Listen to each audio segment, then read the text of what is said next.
Yeah, I don't know if you can hear them, but I hear birds singing all around me. Hi, I'm Jim. In 2023, I had journeyed to the Philippines to meet my Filipino daughter for the first time. And wouldn't you know it, I met a girl. Today, after a year and a half in the Philippines, I was called back to North Carolina to take care of business. The plan, square up all financial debts and save up for my return to the Philippines in 2027. Yeah, baby, I'm going back.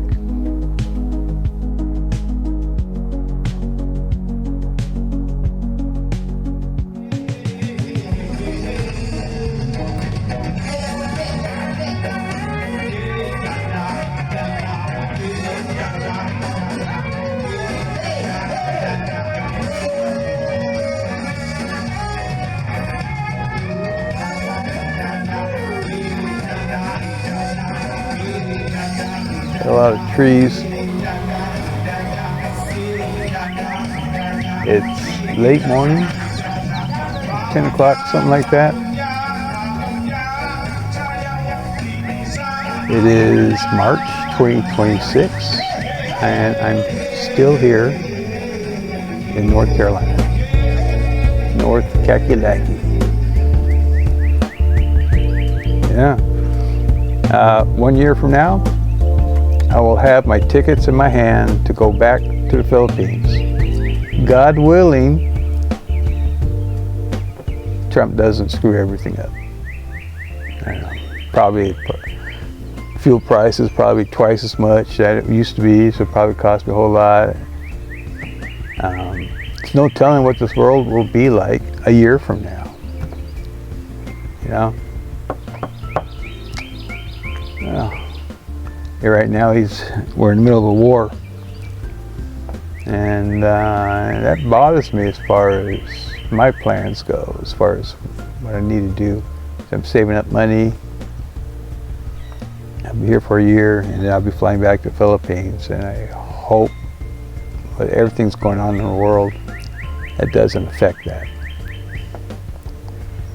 You know. Well, I mean, if fuel prices, double, I'm still going.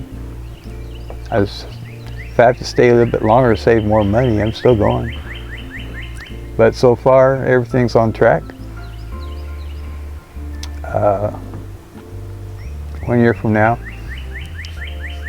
I'll be on my way. But meanwhile, here in North Carolina, this is where I live. This is my house in the United States. I have family here, or a son and a daughter. My spouse had passed away,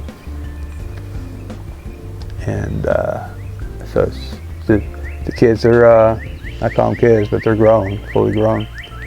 So I'm giving them the house by still paying the mortgage, so that it won't be as hard on them.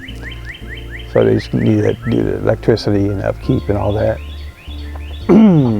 Well, I hope it's coming out okay.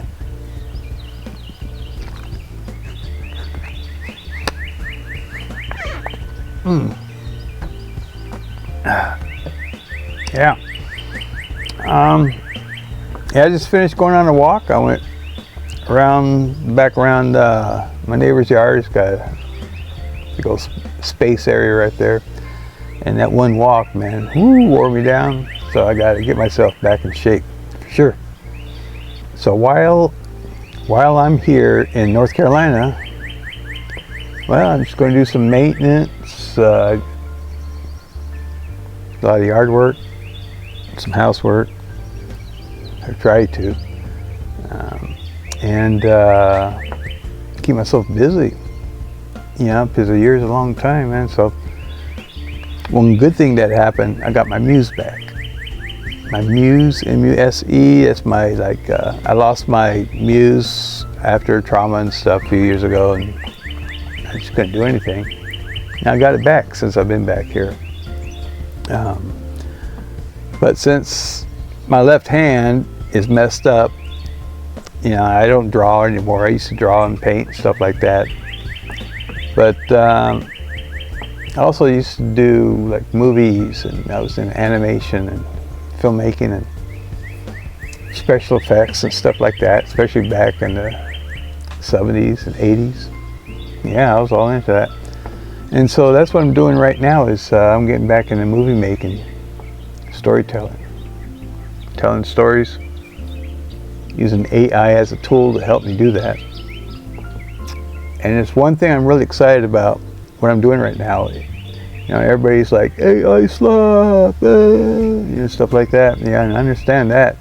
Anybody can make some kind of animation, it's easy to create an image, animate it, and just throw it up on YouTube, and it's like maybe a 5-10 second thing that's flooding YouTube, man. But anyways, now this is an actual scripted stories that I'm doing. They're my stories. I'm just using AI to help me create the imagery and to animate. The rest of it, storyboarding, it does help me with some scripting and stuff like that. But I'm in full control, so what you'll see with my storytelling is just, that's me, okay? And the AI, a little bit of help, it's like having an assistant. You know, it's working out pretty good, especially at my age. Yeah. Yeah, and my workflow is completely different than what I'm seeing happening online. You know, people are making AI movies through generative AI. You know, the key is that keyframe. You make the keyframe as the image, and then you animate it, right? Making those keyframes, that's the key in streamlining it. Because right now everybody's typing on the keyboard, telling AI, you know, how they want it, create picture of this, and that, and this, and this, and that, and they generate it, and it's close, but it's like no, and retype it, do some more typing, you know. And you spend all day just typing on a keyboard, man. I can't. My fingers hurt after a while, you know. Anyways, so instead I went to using traditional animation techniques of creating like a backdrop and then actually creating cells to lay over that backdrop like they do in traditional animation. Back in the 60s, 70s, well, back since the 30s. And so in that way, I can reuse cells and backdrops and just align, and I can, you know, when I say cell, yeah, by saying the word cell, it's that transparent acetate that's got like the character on it that lays over the background, right? Well, digitally, you have a PNG image of a character with a transparent background. You just lay it right over the backdrop, and there's your image. You can position it, you can enlarge it, shrink, you know, place it wherever you want, and you manually build up that scene yourself. You know, AI is not doing it. It's helping you create the properties, but you're the one that's designing. It's in your hand. Okay. So the AI is just not throwing out a bunch of random stuff. I'm telling you, I got folders that are just piled. I have a folder called the cutting room, and it just got a bunch of junk in there. I just have to dump it all out. Taking a lot of space. Taking a lot of space in my computer, that's for sure.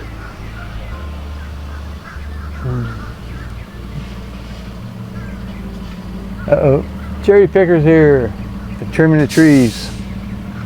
So I don't know if you can hear them or not. I got the microphone on, so you probably can't hear them. So that'll be fine. Anyways, yeah. And I'm very familiar with that style of animation. I've done it back when I was in college. A friend of mine, Bill Webb, if you're watching this, hey guy, what's up, dude? Anyways, we were in college, and a friend of mine and we went to LA. Buena Vista, I can't remember, it's been a long time ago. But anyways, we went to visit the Hanna-Barbera and Filmation studios. We even brought a small portfolio, some drawings and stuff we've done before and everything. And we visited studios. That was at the time when I think Hanna-Barbera was doing Godzilla, I believe. And Filmation was doing Tarzan at the time. I can't remember what year it was, so it was in the 70s. But yeah, we went to LA. They was a little tour and everything. We showed them our stuff. They weren't interested. But that's fine. It was a great experience. And on the way out, there's a little alley right there. There's a dumpster. We took a peek in it. Hell, there's piles of. There's some sales. There's a lot of storyboards. There's some scripts. It's just like individual pages, or some editing. It shows some editing. I still got some in a box in my closet somewhere. But yeah. But anyways, and it did pan out in a way to where we were able to just be in the studio where all the stories that we grew up with, that's where it was created at, And then finding that stuff in a dumpster was definitely a cherry on top of the cake. Yeah. Now my older stuff, my older movies using AI, like the first 4. My first 4 movies all involved the old way of, not old way, but how you're typing all the time, And it did wear me out. But the movies I'm working on right now, in fact, the first one was released last month, and the sequel to that is being released this month, sort of late April. Okay. Now I know these movies are kind of short, like 3 to 4 minutes, something like that. But after 4 or 5, maybe 6 are made, I can compile them together into one movie. So that might make a 30-minute movie, But these chapters I'm just releasing them as I'm working them, and it's a continuing series. So I think it'll make a good 30-minute show after that, after I compile them. Yeah. Well, I hope everybody's doing good. Yeah, this whole Iran war thing is messing with me. I'm really worried about stuff now. And to keep my mind off it, yeah, just tell them some stories. It helps me. It does. So here's a sneak peek of a trailer I made about Chapter 2 of The Day the Sky Seized Us. And why is it so hard to say that? I don't know. But anyways, here it is. Check it out.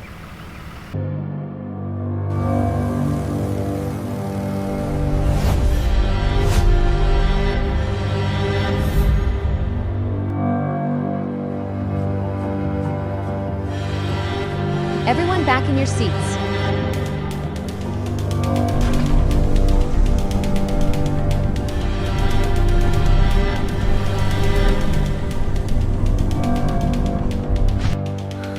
Grandpa? I won't let anybody or anything hurt you, sweetie.